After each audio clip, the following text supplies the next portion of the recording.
lang sa 4th eviction night ng PBB Lucky Season 7 Dream Team. Para sa kanilang hamon, didiskarte ang housemates sa dalawang options para manalo. Ang una ay kung makakagawa ng tore na may taas at lapad na 7 baso bago punuin ng tubig.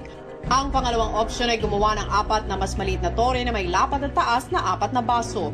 At kapag napuno na ng tubig ay kailangang manatiling nakatayo ang 4 na champagne tower na may tubig sa loob ng 30 minutes. Sa unang subok ng Dream Team, gumuho na sa ikatlong layer ang kanilang tower. It's okay. Kasi, sobrang sagad na ako dito. Sinasabihan ko na, huwag gumalaw. Kasi nararamdaman ko po sa lubid ko po na magalaw po siya. Sa pagguho ng tore, may natuklasang dagdag hamon sina Elise. Hindi na siya diretso, Maymay. We have to start from the bottom kasi hindi na siya pantay.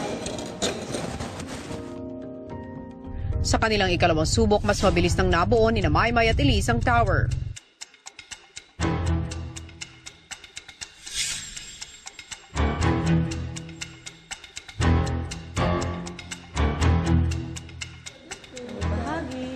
Full pa ako? Guys, matatapos na sila. Konting tiis pag napuno ng tubig. Yan lang. Panalo na tayo. Walang gagalaw. Naging tutok man sa pag-iingat sa tumataas na tower, mukhang nakaligtaan naman ng isa sa kanila ang linya na itinakda ni Diba, Kuya. sure ball naman yan eh. Oh, Makoy. Oh my God. Huwag mo na rin sila. Housemates, back to zero. Pumapak ka sa linya mo. Ang ibang housemates di nagpapa-apekto sa pagkakamali ni McCoy. But you guys did good, huh? The Sorry guys. siya. Pero si McCoy, nagdaramdam pa rin. Nakakahiya lang sa kanilang lahat kasi ako po yung una nagkamali. Mali ko lang talaga na napuna ko agad yung ibang tao na di ko man lang titingin yung sa akin po, yung mismong posisyon ko na malapit na po pala ako sa linya. Matapos ang mabilis na pahinga, nagsimula muli ang housemates sa task. You guys ready? Everybody ready? Tayo na tayo? Hindi, kanina naman Pa. Game. Go. Ayun, okay na. Ganda, balance na.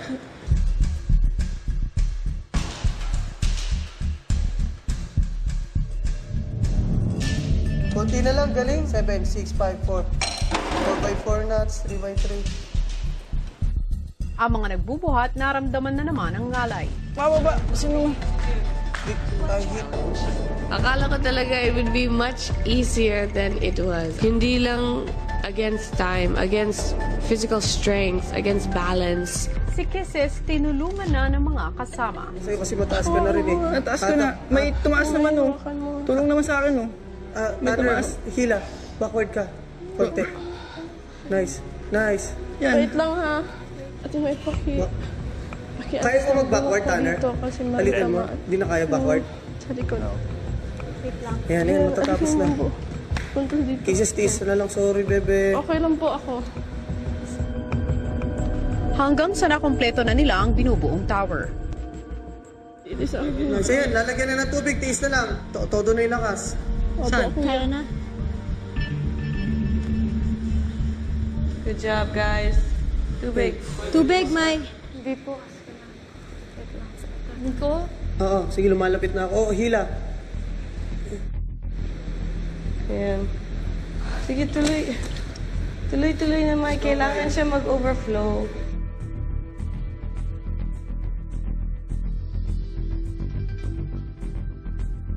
Okay lang, kahit maglalas ka ng tubig dyan.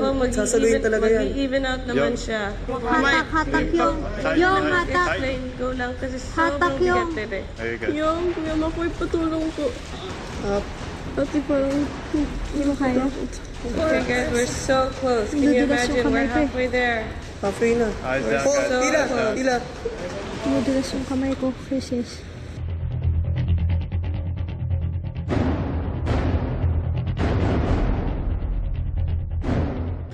Uy, Nico, you're... Oo, yeah, nakahila ko.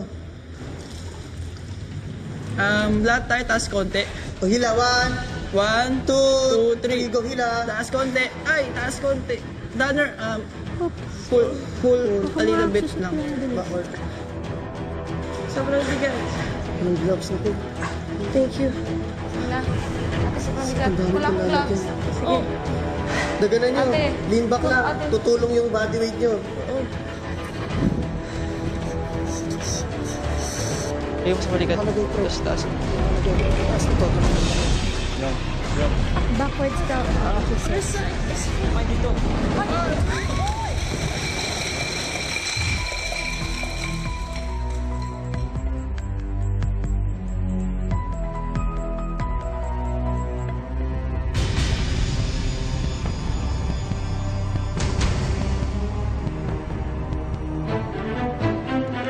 Ang sakit naman nun, grabe. Konti na lang. Yes. Pero ang tanong dyan, mahanap pa kaya ng mga housemates ang tamang diskarte sa kanilang hamon? Isa lamang yan sa mga tumitinding pasabog na dapat ninyong pakatutukan dito sa 4th eviction night ng